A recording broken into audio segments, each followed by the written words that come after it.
오늘 우리가 읽을 말씀은 로마서 1장 17절입니다. 한 목소리로 읽습니다. 시작.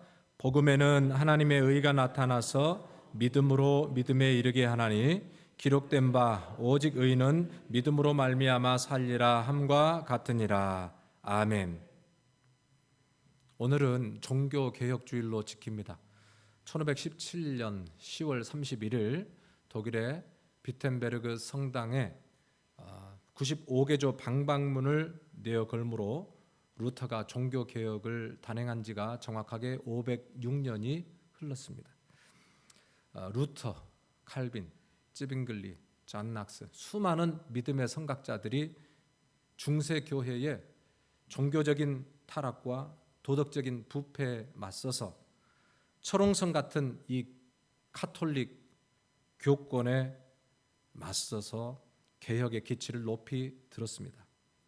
오늘 저는 그들이 목숨을 걸고 지켜야만 했던 핵심 진리 5가지와 그 진리들이 오늘날 우리에게 던져주고 있는 메시지가 무엇인지를 함께 나누어 보려고 합니다. 종교개혁의 핵심 가치, 우리가 다시 붙들어야 할 진리, 5 솔라스, 오직 5가지입니다. 5가지를 제가 읽어드릴게요. 첫 번째는 솔라 스크립추라, 오직 성경, 솔라 그라시아, 오직 은혜, 솔라 피데, 오직 믿음, 솔루스 크리스투스, 오직 그리스도, 솔리데오 글로리아, 오직 하나님 영광. 이 5가지였어요. 다시 붙들어야 할 진리 첫째는 오직 성경입니다. 오직 성경. 여러분, 성경이 최고의 권위를 가진다. 이것이 종교개혁자 마틴 루터의 주장이었습니다. 기독교인에게 있어서 신앙의 행위와 기준은 하나님의 말씀은 분명합니다. 우리에게 너무나도 당연한 말씀이지만 당시 교회는 그렇지 않았다는 거예요. 그 당시에 최고의 권위는 하나님의 말씀이 아니라 교회의 전통과 교황의 교훈이었습니다. 왜 그렇게 되었을까요? 성경이 없었고 성경을 읽지 못했기 때문에 그렇습니다. 당시 교회는 평신도들이 성경을 읽지 못하도록 법적으로 제재하고 있었고, 그리고 그 당시는 라틴어로 된 성경만 있었고 사형 언어와 상관없이 설교는 라틴어로 전해졌으니 성경은 읽어도 모르고 들어도 알 수 없는 책이 되고 말았습니다. 그래서 마틴 루터가 교회를 새롭게 하기 위해서 가장 첫 번째 한 작업이 바로 성경을 번역하는 것이었어요. 읽을 수 있는 언어로 바꿔주는 것이었어요. 프레드리 영주의 도움으로 바르트부르크 성에 몰래 숨어 들어갑니다. 그리고 목숨을 걸고 거기서 루터가 한 일은 성경을 자기의 언어, 독일어로 번역하는 일이었어요. 그런데 때마침 구텐베르그의 인쇄술의 발달로 인해서 번역된 성경이 인쇄되어서 삽시간에 퍼져나가게 되니까 이 성경을 읽던 독일 수많은 지지자들이 일어나기 시작해요. 그래서 그것이 교회가 개혁되는 이 기틀을 조성하는 근거가 되었습니다. 여러분, 우리의 믿음이 새로워지려고 하면은 진리의 빛 앞에 서야 됩니다. 부패한 우리의 신앙이 회복되는 길은 성경으로 돌아가는 것밖에 없어요.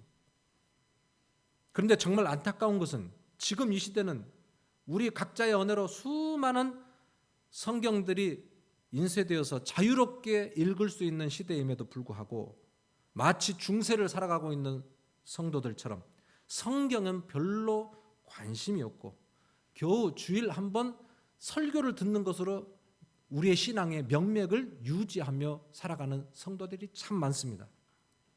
더 심각한 것은 요즘은 듣고 싶은 설교를 찾아다닙니다. 미국 도형교회 중에 레이크 우드 교회가 있습니다. 담임 목사님이 조엘 오스틴인데 이분은 설교 중에 절대 죄에 대해서 언급하지 않습니다. 그저 하나님은 우리를 사랑하시고 잘 되게 하신다는 거예요. 교인들을 기분 좋게 해주고 긍정적인 마인드를 부추기는 그런 설교를 해요.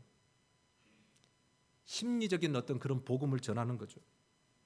그런데요, 그 교회는 매주 5만 2천 명이 되는 수많은 성도들이 4시간, 5시간을 운전해서 그 교회로 모여듭니다.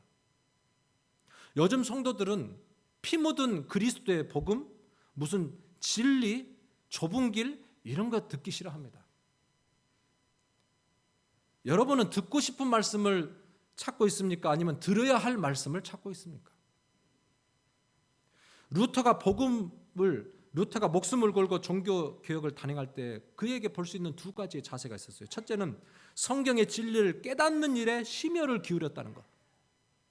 그리고 성경의 진리를 지키는 일에 목숨을 걸었다는 것.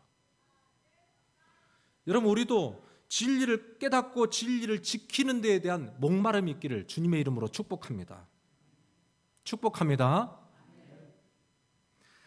진중하게 진리를 갈구하고, 그래서 우리가 개인적으로 성경을 펴서 경건한 마음으로 하나님의 말씀 앞에 1:1로 서고, 또 하나님이 나에게 주시는 그 말씀, 그 진리를 깨달을 때에 우리의 삶을 걸고 내 생명을 걸고 반응하며 그렇게 나아갈 수 있는, 하나님의 말씀이 우리의 삶의 최고의 권위가 될 수 있는 그런 성도님들이 되어질 수 있기를 주님의 이름으로 축복합니다.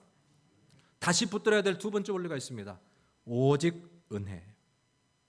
쉽게 말하면 구원은 전적인 하나님의 은혜로 되어진 것이다. 거기에는 자유의지에 의한 어떤 형태로의 우리의 공로도 가미 될 수 없다는 것을 이야기합니다. 당시의 로마 캐톨릭의 구원론은 그렇지 않았어요. 그들은 먼저 인간이 종교적으로 윤리적으로 온전하게 살려고 노력을 하면 하나님께서 은혜를 주신다라고 믿었어요. 이런 생각은 그 당시의 인문주의자 에라스무스가 외쳤던 자유의지론과 그 맥이 다 있습니다.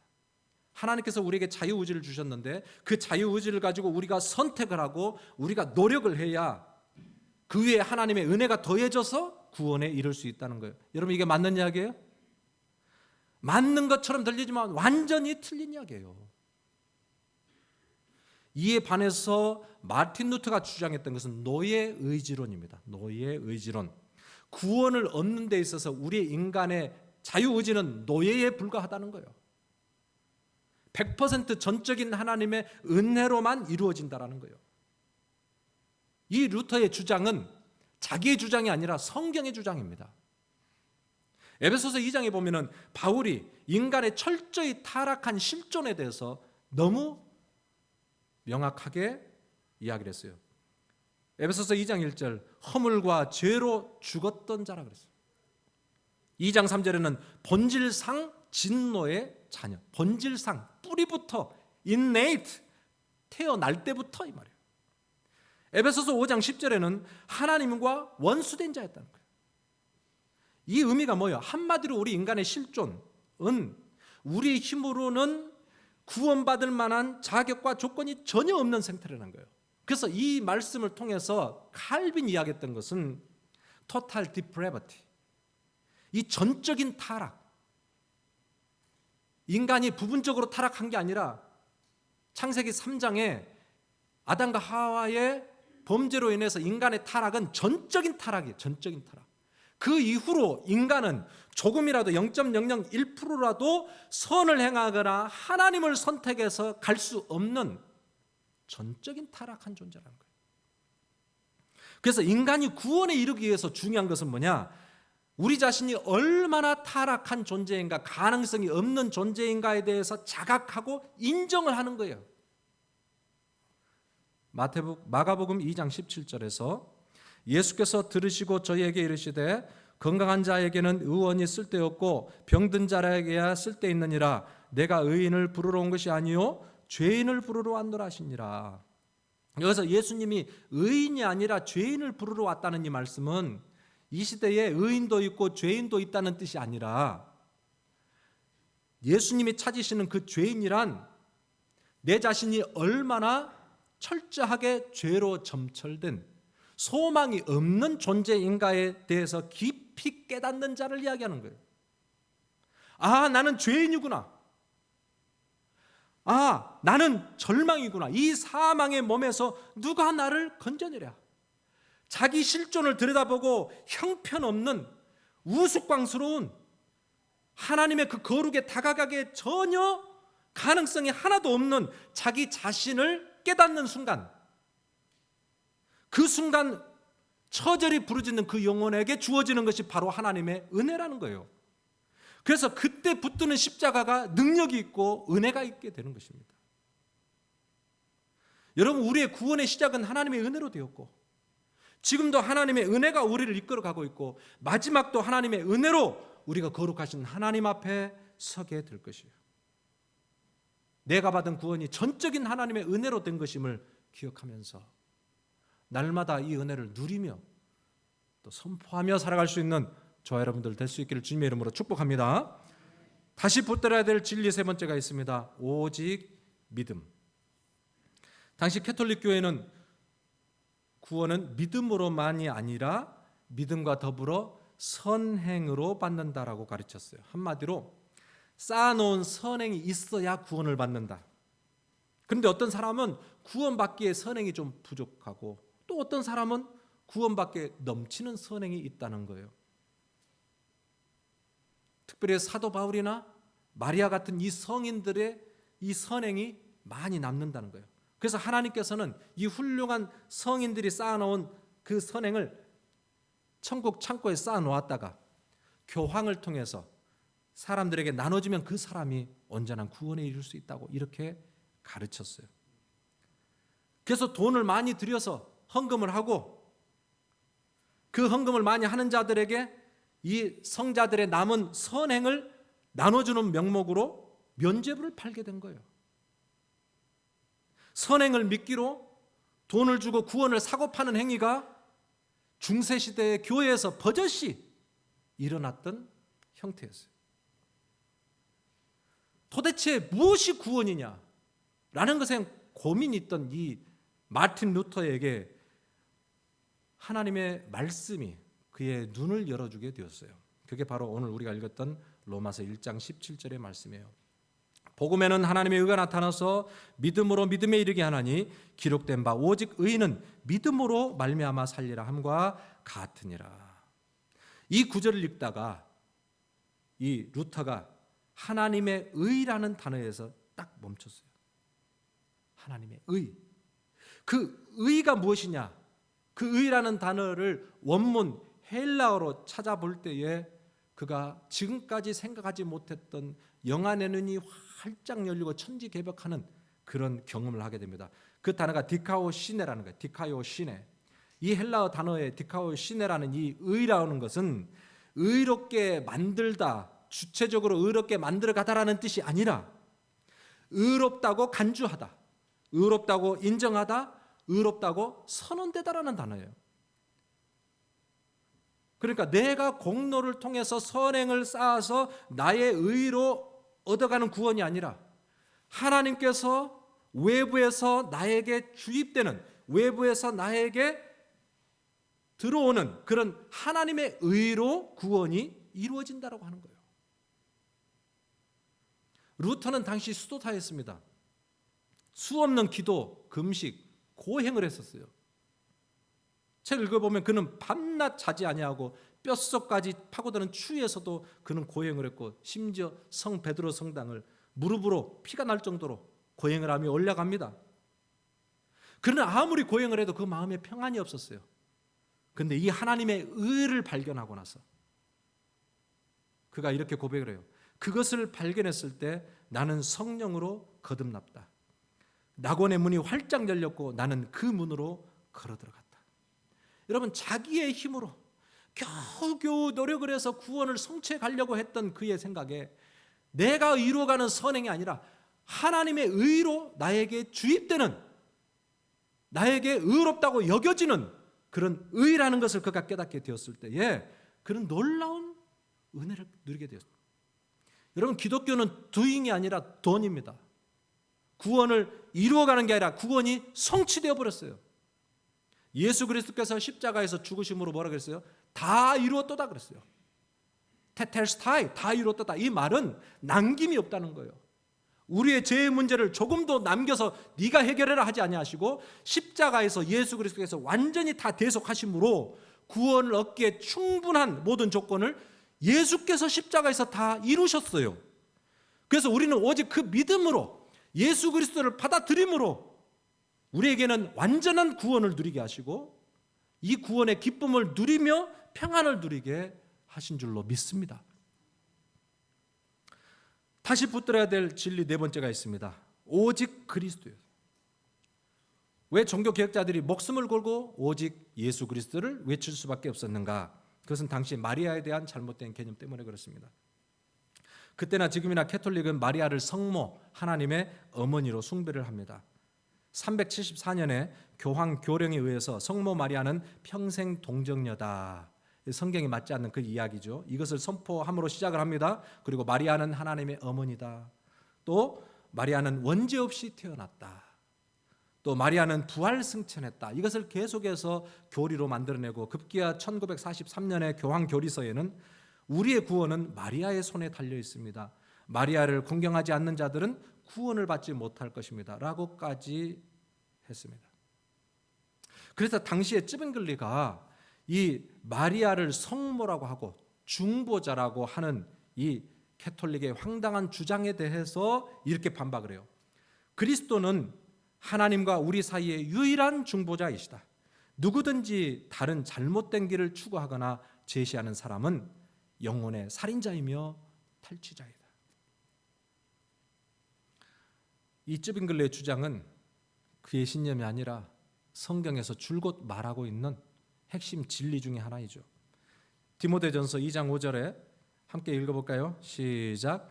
하나님은 한 분이시요 또 하나님과 사람 사이의 중보도 한 분이시니 곧 사람이신 그리스도 예수라. 아멘. 십자가에서 화목제물이 되어 죽으심으로 율법을 완성하시고 언약을 성취하신 그분은 오직 한 분, 예수 그리스도. 우리를 위해서 죽어주신 분은, 하나님과 관계를 회복해 주신 분은 오직 예수 그리스도밖에 없다는 거예요. 성경은 하나님과 사람 사이의 유일한 중보자 예수 그리스도만을 증거하고 있어요. 수많은 성경 구절들이 있습니다. 성경 66권은 지속적으로 구원에 이르는 유일한 길, 길이요 진리요 생명 되신 예수 그리스도만 선포하고 있어요. 그런데 안타깝게 절대 권위와 절대 진리를 부정하는 우리가 살아가고 있는 지금 이 시대의 사상으로는 예수님만이 유일한 구원의 길이라는 이 진리에 대해서 거부 반응을 보이고 있습니다. 다원주의 사회에서는 그렇게 주장하면 안 된다. 타 종교에 대한 배려가 없다, 배타적이다, 독선적이다, 이런 비난들을 합니다. 여러분, 물론 타 종교의 입장을 존중하고 또 상대방의 다름을 인정하는 태도는 기독교인들에게 요구되는 매우 중요한 자세인 것은 분명해요. 그럼에도 불구하고 성경이 단 한 번도 언급한 적이 없는 구원에는 여러 가지 길이 있다? 성경은 한 번도 그렇게 이야기한 적이 없는 이 종교 다원주의 사상에 대해서 우리가 결코 동조할 수는 없는 것이죠. 사실 수많은 우리의 믿음의 선배들, 극심한 핍박과 그들이 순교의 잔을 마셨던 이유가 무엇입니까? 오직 예수 때문에 그런 거예요. 오직 예수 외에는 길이 없다는 이 진리 때문에 그들은 고난의 잔도 기쁨으로 마시고 그 좁은 길을 걸어갔던 거예요. 여러분, 이 시대야말로 다시 한번 개혁의 망치 소리가 울려 퍼져야 될 그럴 때입니다. 세상의 모든 사람들을 우리가 소통하고 포용하고 사랑해야 합니다. 그러면서도 오직 예수만이 길이고 진리고 생명이고 능력이고 소망이다라고 하는 예수 그리스도 외에 다른 길이 없다고 하는 이 진리에 대해서 확신을 가지고 우리는 끝까지 좁은 길을 기쁨으로 걸어갈 수 있기를 주님의 이름으로 축복합니다. 마지막 다섯 번째, 우리가 붙들어야 될 진리는 오직 하나님께 영광이에요. 앞에서 종교개혁 원리 네 가지는 주로 개인의 영혼 문제에 대한 문제를 다루고 있다고 한다면 마지막 오직 하나님께 영광이라는 원리는 한 걸음 더 나아갑니다. 구원받은 영혼이 추구해야 될 궁극적인 삶의 목적이 무엇이냐? 우리의 인생의 목표는 구원받는 데에 그치는 것이 아니라 더 나아가서 하나님의 영광을 추구하는 삶까지 가야 된다는 거예요. 로마서 11장 36절에 이는 만물이 주에게서 나오고 주로 말미암고 주에게로 돌아감이라 영광이 그에게 세세 있으리로다. 아멘. 만물이 주에게서 나오고 또 말미암고 또 돌아감이라. 여러분, 우리가 왜 하나님께 영광을 돌려야 되는가? 하나님이 만물의 근원이시고 창조주가 되시며 또 만물이 창조의 목적에 따라 살아갈 수 있도록 역사하시고 또한 모든 것이 다시 자신에게 돌이켜서 영원토록 스스로 영광을 받으시는 하나님이시다는 것 때문에 그렇습니다. 그러니까 인간을 창조하신 목적도 구원하신 목적도 다 하나님의 영광 때문에 그래요. 그런데 중세교회에서는 하나님의 영광이 사라졌어요. 화려한 교회 예배당을 지어놓고 그 안에 가득한 성인들, 성상들, 이것들이 영광을 받고 숭배를 받고 있었어요. 심지어는 교황과 사제들이 하나님과의 은혜의 중재자를 자처하면서 예배를 집례했고, 그래서 하나님께 돌려야 될 그 영광을 그들이 다 차지하게 되었습니다. 종교개혁자들이 당시에 인간 중심이 되어버린 잘못된 관행들을 개혁을 한 거예요. 그래서 루터가 95개조 방반문을 내어걸 때 53항에 이렇게 이야기합니다. 하나님의 영광을 가로채는 교황을 적그리스도다. 하나님의 영광을 가로채고 있는 그 교황을 적그리스도라고 규정을 했어요. 그리고 교회 안에 수많은 성상들을 다 없애버렸어요. 정말 안타까운 것은 여전히 지금도 인간들이 하나님의 영광을 가로채고 있다는 거예요. 여러분, 교회의 주인이 누구십니까? 말로는 교회의 주인은 하나님이시고 예수 그리스도가 우리 몸된 교회의 머리라고 이야기를 해요. 근데 우리가 교회들을 가만히 보면 교회의 주인은 하나님이 아니라 인간이 되어가고 있다는 것을 우리는 느낍니다. 때로는 목회자가 인간의 주인이 될 수도 있고 교회의 주인이 될 수도 있고 때로는 장로가 교회의 주인이 될 수도 있습니다. 서로 주도권을 잡기 위해서 헤게모니 싸움을 할 때가 얼마나 많은지 모릅니다. 거룩한 목회인데 인간적으로 세습을 하고 물려주는 그런 일들이 벌어지고 교회의 거룩한 직분을 돈을 내고 얻기도 합니다. 하나님 한 분만 높임을 받아야 될 그 예배가 인간들의 기쁨과 감동을 주기 위한 프로그램들로 이렇게 가득 차고 있는 것을 우리가 보게 됩니다. 우리는 늘 물어야 됩니다. 우리 교회의 주인은 정말 하나님이신가? 인간들의 공로나 업적을 드리는가? 아니면 정말 하나님의 영광만을 드러내기 위해 우리는 집중하고 있는가? 반드시 기억해야 될 것은요, 하나님은 우리의 야망과 욕구를 충족시키기 위해서 존재하신 분이 아니에요. 그분은 극단적으로 말하면 우리가 다 없어도 지극히 영광스러운 그런 하나님이세요. 여러분, 하나님은 영광을 받으시기에 합당하신 전지전능하신 하나님, 무소부재하시고 거룩하시고 영원토록 다스리시는 만왕의 왕이십니다. 우리가 예배를 해서 그분께 무슨 영광을 올려드리는 것이 아니라 사실은 우리가 예배를 하게 될 때 영광 자체이신 그 하나님의 영광이 우리에게 부어진 바 되는 거예요. 우리가 영광스러운 하나님 앞에 나올 때 그 하나님의 영광이 우리의 삶의 구석구석에 임재하시고 다스리셔서 우리의 삶에 하나님의 영광을 보게 하도록, 그래서 우리가 하나님의 영광을 드리는 게 아니라 하나님이 우리를 영광으로 초청하시는 작업이에요. 그런데 사실 여러분, 개혁자들이 외쳤던 이 하나님의 영광이라고 하는 것은 이 예배를 통해서 경험하는 하나님의 영광 정도가 아니라 더 폭이 넓습니다.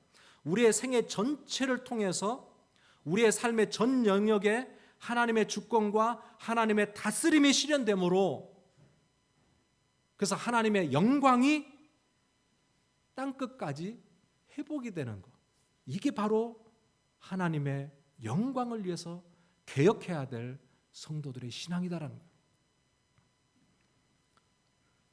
당시에 모두가 속고 있었던 생각 중에 하나는 교회만 거룩한 곳이다. 그래서 교회 안에 있는 모든 것은 다 거룩하다. 교회 밖은 전부 다 속된 것이다. 이 성속 이혼, 잘못된 생각입니다. 그래서 교황, 사제 이런 직업은 굉장히 거룩한 성직이라고 해서 성직이 거기서 나옵니다. 그러나 우리가 밖에서 먹고 살기 위해서 하는 모든 직업들은 이것은 거룩하지 못한 직업이라고 생각을 했었어요. 이에 반해서 종교 개혁을 했던 루터나 칼빈이 주장했던 것은 직업 소명설입니다. 직업 소명설. 모든 직업은 하나님의 거룩하신 부름에 의한 거룩한 직업이다. 노동은 신성한 것이고 모든 직업에는 귀천이 없다라는 거예요. 그래서 목사나 사제만 하나님의 영광을 위해서 일하는 자들이 아니라 성도라고 하면 부르신 곳에서 하나님의 영광을 드러내는 삶을 살아야 된다라는 이야기. 우리만 하나님이 나에게 주신 거룩한 직업을 얼마나 소중히 여기며 살아갔습니까? 여러분, 예배하는 시간도 거룩하고 소중한 시간이지만 이것과 동일하게 거룩하고 소중한 시간은 우리의 삶의 영역에서 드려지는 예배예요. 우리가 직장에서, 사업장에서 하는 모든 일들, 만나서 하는 모든 대화들, 이 모든 것들이 하나님 앞에서 온전히 드려지는 산제사예요. 가정에서 설거지를 하고 자녀들을 키우고, 여러분, 이거 하나님 앞에서는 너무나도 거룩한 우리에게 주신 소명이에요. 교회에 가서 기도하는 것만 거룩한 게 아니라 내 삶의 전 영역에서 하나님이 나에게 주신 소명으로 알고 무슨 일을 하든 누구를 만나든 하나님을 대하듯 하나님 앞에서 하듯 그런 자세로 살아가는 그 모든 삶이 하나님 앞에 드려지는 온전한 제사고, 그럴 때에 하나님의 영광이 이 땅 가운데 가득하게 된다는 거예요. 사도 바울은 고린도전서 10장 31절에서 그런즉 너희가 먹든지 마시든지 무엇을 하든지 다 하나님의 영광을 위하여 하라. 우리의 삶 전 영역에서 하나님의 영광이 드러나도록 하나님의 임재를 사모하며 하나님의 주권과 하나님의 다스림에 순종하는 그런 삶을 살라는 거예요. 그래서 사실상 개혁은 교회를 바꾸고 제도를 바꾸는 것만이 개혁이 아니라 사실은 나로부터 시작되는 것이 진정한 개혁입니다. 개혁은 내 삶의 전 영역에서 하나님의 주권과 하나님의 다스림을 인정할 때에 진정한 개혁이 시작되기 시작하는 거예요. 말씀 마칩니다. 여러분, 종교개혁의 핵심은 솔라, 오직에 있습니다. 오직. 이 단어가 매우 중요한 단어예요. 여러분, 중세 기독교를 보세요. 그들은 성경의 권위를 부정한 것이 아니었어요. 그런데 성경의 권위보다 교황이나 교회 전통의 권위를 더 높인 것, 여러분, 이게 잘못된 거예요. 그들은 은혜를 부정한 것이 아니었어요. 그러나 하나님의 은혜 위에 인간의 자유의지에 대한 선택과 노력이 보충되어야 된다고 했던 이것이 잘못된 것입니다. 믿음이 필요 없다고 말하지 않았어요. 그러나 이들은 믿음과 더불어 선행을 쌓아야 구원이 있다고 말했어요. 여러분, 이들이 예수 그리스도를 부인한 게 아니에요. 그러나 예수 그리스도뿐만 아니라 마리아도 중보자라고 여러 가지 중보의 길을 인정을 한 것. 여러분, 그들이 말로는 하나님의 영광을 부인하지 않았어요. 그런데 온통 인간과 성상들이 하나님의 영광을 가로채버렸어요. 여러분, 그러니까 잘 봐야 돼요. 진리와 비진리가 전혀 다른 것 같고 이루어지는 게 아니라 한 발자국 사이에 있습니다. 성경과 오직 성경은 전혀 다른 내용이에요. 예수 그리스도와 오직 예수 그리스도는 완전히 딴 이야기입니다. 오직이라는 이 단어를 전수하기 위해서 수많은 우리의 믿음의 선진들은 자기의 목숨을 아낌없이 내어 던졌기 때문에 오늘도 우리가 성경과 이 오직이라는 이 진리를 붙들고 우리가 주님 앞에 서 있습니다. 여러분, 우리 삶 가운데 솔라를 잊어버리고 적당히 타협하면서 살아가고 있지 않습니까?